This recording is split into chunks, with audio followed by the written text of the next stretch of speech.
The first step is to log into your Instagram account and click this different Instagram address.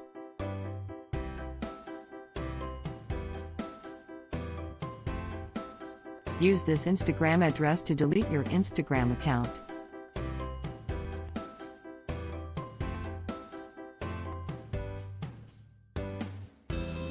Click on the down arrow next to why do you want to delete your account name.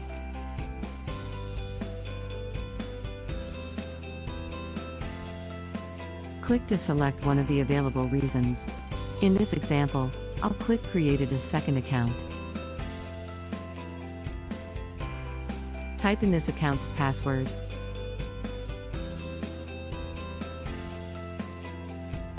You'll be notified that your account will be hidden for 1 month before it is permanently deleted. Click delete your account name.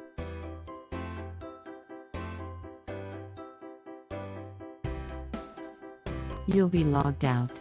You'll also receive a reminder that you have 1 month to log back in if you change your mind about deleting this account. That's it. You're done.